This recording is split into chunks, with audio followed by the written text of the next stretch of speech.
On a yacht that is partially flooded, an injured girl awakens in the center of a stateroom. She starts yelling for Richard right away and makes an unsuccessful escape attempt. She calms herself a little, takes off her bulky equipment, and makes it through a hatch to the deck. She discovers a safety rope there that seems to have belonged to a man. She starts crying as she sees the shattered carabiner. The narrative leaps ahead 5 months. The main character, Tammy, has now reached a Tahitian port. Tammy has been employed as a cruise ship cook. She chose to remain on the resort island after her contract expired rather than go back home. She adapted to her new life fast, doing odd jobs at the harbor and surfing and exploring in her spare time. Tammy meets Richard, the skipper of a tiny yacht that has just arrived in port, one day when she is working on the dock. The two decide to have dinner together the following day after becoming immediately attracted to one another. It is evident from their talk that they have a lot in common. They both like sailing and traveling, and they have no interest in leading a conventional, established existence. Richard and Tammy go sailing on their subsequent date. Throughout the journey, Tammy showcases her remarkable sailing abilities. After that, the narrative jumps back to the present. In the midst of the Pacific Ocean, Tammy finds herself stranded on a broken yacht. She searches the horizon with binoculars in the hopes of finding Richard. Then, without success, she attempts to radio a distress signal. Tammy collapses on the deck, drained and desperate, and starts to scream. The movie transports us to the past while showcasing the two protagonists' growing romantic relationship. They spend all of their time together during this period, going on lengthy walks and leading contented, carefree lives. Tammy wakes up from these nice memories and grabs her binoculars once more. She notices a lifeboat approaching this time. Tammy, feeling rejuvenated, attempts to sail nearer to the lifeboat. The yacht is severely damaged, though, and the shattered mast makes it impossible for it to navigate correctly. Nevertheless, she installs a short mast on the yacht's bow and covers the leak with stronger tape, pumps the water out of the cabin. The yacht is now reasonably seaworthy as a result of these efforts. When they get to the lifeboat, Tammy throws a rope over her and jumps in without thinking. She finds Richard as she gets closer. Though too severely injured to swim, he is still alive. She struggles to drag him into the yacht and uses the rope to lift him onto the deck. The narrative jumps back in time.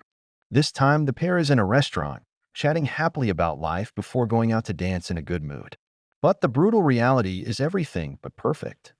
With the resources at hand, Tammy has created a temporary splint for Richard, who has a severely damaged leg. Richard is also having trouble breathing because of a big bruise on his side, which is an obvious indication of broken ribs. How the characters got onto this yacht is revealed in the following scene. They are talking about their future plans and deciding on a trip destination one day as they stroll around the market. At that point, Richard encounters friends who desperately need a ride to work.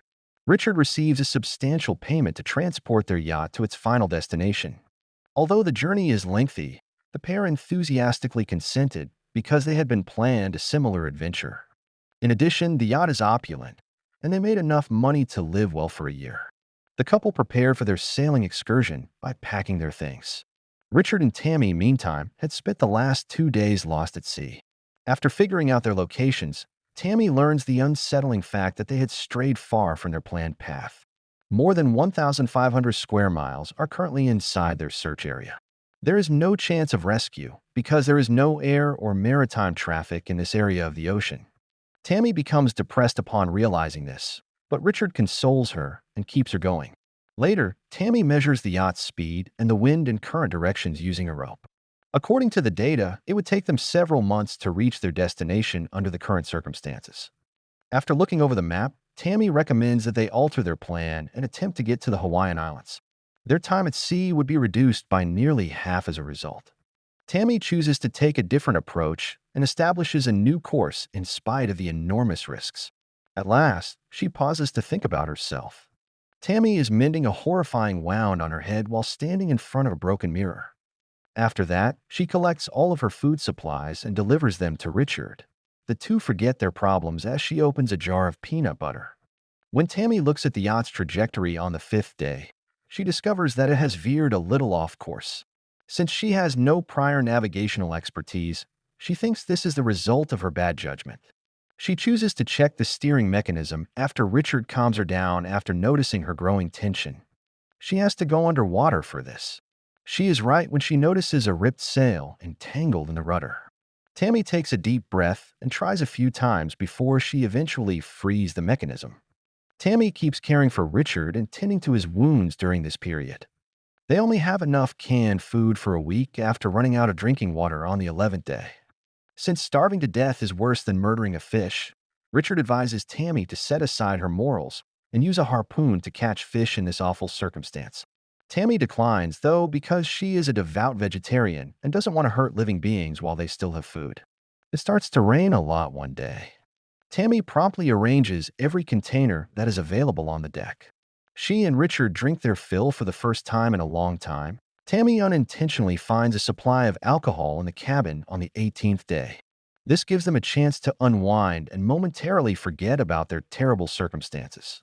Tammy sees a big ship at night after drifting for another 11 days. In a desperate attempt to get attention, she starts flashing signs right away. She cries and waves her arms, but to no effect. The ship swiftly vanishes after passing their yacht. Tammy goes into hysteria while in shock, but she soon learns it was only a hallucination. She is reassured by Richard, who says that although hallucinations are common in their state, she shouldn't give in to them because her actions have allowed them to survive this long. Richard's condition deteriorates over time. Tammy tries not to give up on him in spite of this. The movie goes back in time once again. Richard pops the question and declares his love for Tammy in this scene. The contented young lady gladly concurs. However, their joy is fleeting. Strong winds blow across the ocean the following day. The couple finds out that a storm is coming by using the radio. They attempt to alter their direction, but sadly, it is too late. The yacht is swiftly overtaken by the storm as it gets stronger. Despite taking all care they can, the couple's efforts fall short.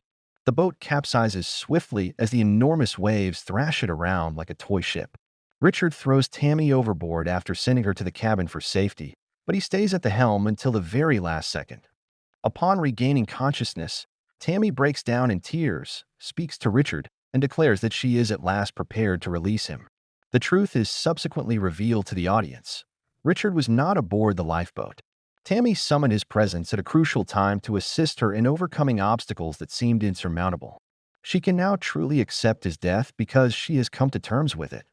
Tammy keeps going. She gains the ability to capture fresh fish for meals after learning how to use a harpoon. On the 41st day of floating, a bird unexpectedly touches down on the yacht's deck. Tammy is taken aback when she sees the anticipated beach in the horizon and reaches for her binoculars. She makes it to Hawaii by herself. This time, a passing ship notices Tammy when she launches a beacon. The crew tows her vessel to safety on the beach and gives her some food. The following scene shows Tammy back in Tahiti. Richard's yacht is her first destination. As she looks at the pictures, she remembers all of their joyful times together. During Hurricane Raymond, Richard Sharp drowned. His age was 33. Tammy Oldham was left alone on the open ocean for 41 days. She was just 24 years old at the time. She acknowledged in her autobiography that Richard was the only reason she lived. He led her through the whole process with his words.